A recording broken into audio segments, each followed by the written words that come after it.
कभी कभी दिल पर ना एक बहुत भारी बोझ सा महसूस होता है, खासकर तब जब प्यार एक तरफा हो। ये एक ऐसी गहरी इमोशनल पीड़ा है जिसे शब्दों में बयां करना भी, सच कहूं तो, बहुत मुश्किल है। अगर आप भी इस दर्द से गुजर रहे हैं तो ये जान लीजिए कि आप अकेले नहीं हैं। तो चलिए आज भगवद गीता के सदियों पुराने ज्ञान की मदद से इस दर्द से उभरने और मन की शांति पाने के रास्ते को समझने की कोशिश करते हैं। ये सवाल शायद हर उस इंसान के मन में उठता है जो इस हालात से गुजर रहा है। आखिर ऐसा क्यों है कि एक एहसास जो इतना खूबसूरत होना चाहिए वो इतनी तकलीफ देता है? ये एक ऐसा दिल टूटना है जिसमें कोई जवाब नहीं मिलता, बस एक खालीपन सा रह जाता है और मन में बार बार यही सवाल गूंजता है कि इस दर्द से बाहर कैसे निकलें। होता यह है कि हम एक चाहत के न ख़त्म होने वाले चक्र में फंस जाते हैं। किसी के प्यार का इंतज़ार एक खामोश दर्द बन जाता है। उनकी चुप्पी, पता है, किसी भी तीखे शब्द से ज़्यादा चुभती है। ये एक ऐसी बेचैनी है जो अकेले पलों में और भी ज़्यादा महसूस होती है और धीरे धीरे अंदर ही अंदर हमें खोखला करती जाती है।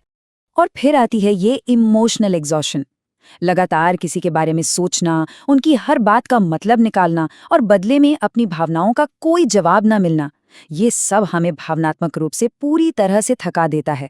ऐसा लगता है जैसे हमारी सारी एनर्जी, सारी ऊर्जा खत्म हो गई है और हम बस एक भारी मन के साथ दिन काट रहे हैं।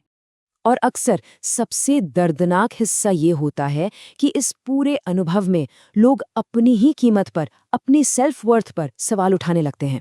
मन में ख्याल आते हैं कि शायद मुझ में ही कोई कमी है या शायद मैं प्यार के काबिल ही नहीं हूँ। और ये जो सेल्फ डाउट है ना, ये इस दर्द को और भी गहरा और भी तकलीफदेह बना देता है।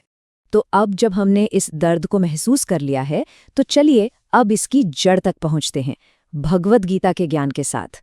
गीता हमें सिखाती है कि हमारी पीड़ा का जो असली कारण है वो है आसक्ति, यानी अटैचमेंट। चलिए इस पर थोड़ा गहराई से नजर डालते हैं। आसक्ति, आप समझ लीजिए, एक तरह का इमोशनल ग्लू है जो हमें उम्मीदों और इच्छाओं से चिपका देता है। जब हम किसी इंसान से बहुत ज्यादा उम्मीदें लगा लेते हैं और वो पूरी नहीं होती, तो यही अटैचमेंट, यही जुड़ाव हमारे दुख का सबसे बड़ा कारण बन जाता है। गीता का ये श्लोक देखिए, ये कितनी खूबसूरती से समझाता है कि ये पूरा साइकिल काम कैसे करता है। ये साफ साफ बताता है कि कैसे किसी चीज पर बहुत ज्यादा ध्यान देने से अटैचमेंट पैदा होती है और यही अटैचमेंट आखिर में दुख की एक पूरी चेन रिएक्शन शुरू कर देती है। एक तरफा प्यार में बिल्कुल यही तो होता है। उस इंसान से जुड़ाव की चाहत हमें दर्द के चक्र में फंसा देती है। तो ठीक है, हमने दर्द के कारण को तो समझ लिया, अब समाधान की ओर बढ़ते हैं।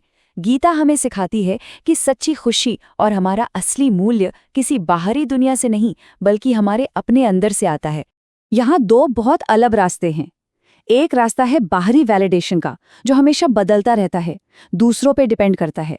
और दूसरा रास्ता है आंतरिक आत्म मूल्य का, जिसे गीता शाश्वत और हमारा अपना मानती है।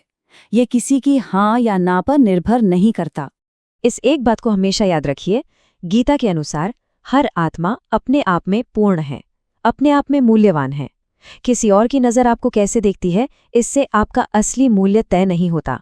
आपका आत्मसम्मान आपके भीतर है, कहीं बाहर नहीं। एक तरफा प्यार से उभरने के लिए सबसे मुश्किल लेकिन सबसे ज़रूरी कदम है जाने देना या लेट गो करना। ये एक ऐसी प्रोसेस है जो हमें इमोशनल गुलामी से आज़ाद करके सच्ची शांति की ओर ले जाती है। तो सवाल यह है कि किसी ऐसे इंसान को कैसे जाने दें जिससे हम प्यार करते हैं। ये 4 कदम इसमें हमारी मदद कर सकते हैं। सबसे पहले अपने दर्द को स्वीकार करें, बिना खुद को जज किए। फिर ये समझें कि ये दर्द अटैचमेंट से आ रहा है। तीसरा, जो हकीकत है उसे स्वीकार करें। और आखिर में अपनी इमोशनल पावर को वापस अपने हाथों में लें। गीता का ये शक्तिशाली श्लोक हमें सिखाता है कि जो हो चुका है या जो हो सकता था उसकी पकड़ को ढीला छोड़ दें। जब हम खुद को अतीत की यादों और भविष्य की उम्मीदों से आज़ाद कर लेते हैं, तभी हम असल में आज में, प्रेजेंट मोमेंट में शांति से जी सकते हैं। भावनाओं के इस तूफान के बीच जो इनर पीस है वो एक लंगर की तरह काम करती है।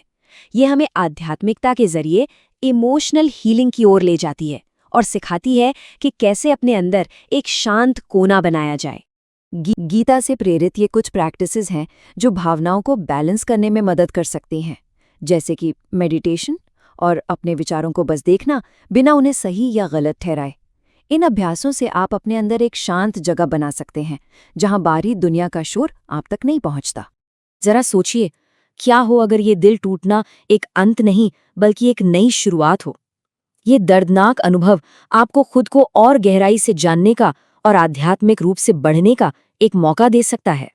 गीता हमें याद दिलाती है कि प्रेम सिर्फ एक रोमांटिक रिश्ते तक ही सीमित नहीं है। ये तो एक यूनिवर्सल एनर्जी है। आप इसे कुदरत में, दूसरों की मदद करने में और अपने आध्यात्मिक जुड़ाव में भी पा सकते हैं। जब हम प्रेम के इस बड़ी परिभाषा को अपनाते हैं तो हमारा दिल फिर से भरने लगता है। इस इमोशनल हीलिंग की यात्रा में अकेला महसूस करने की कोई ज़रूरत नहीं है। इस प्रोसेस में आपकी मदद के लिए एक आध्यात्मिक साथी भी है। आत्मवाणी को आप एक ऐसे ही दयालु आध्यात्मिक मित्र की तरह समझ सकते हैं। इसे दिल टूटने पर आध्यात्मिक सलाह देने और भगवद गीता के ज्ञान के जरिए आपका मार्गदर्शन करने के लिए ही बनाया गया है।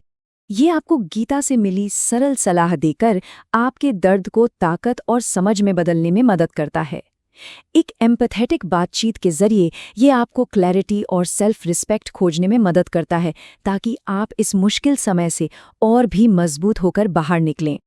अगर आप भगवद गीता से मिली रिलेशनशिप एडवाइस के जरिए अपनी इमोशनल हीलिंग की यात्रा को जारी रखना चाहते हैं, तो www.atmavani.life एक अच्छी जगह है जहां से आप शुरुआत कर सकते हैं। वहां आत्मसंवाद फीचर आपको कॉन्शियस लव और मन की शांति की ओर अपना पहला कदम उठाने में मदद करेगा। तो अंत में बस इस एक विचार पर चिंतन करें, शायद ये दिल टूटना आपको उस प्यार से मिलाने के लिए हुआ है जो हमेशा आपके साथ है, वो प्यार जो आपके अंदर है। शायद ये खुद को फिर से खोजने का एक मौका है।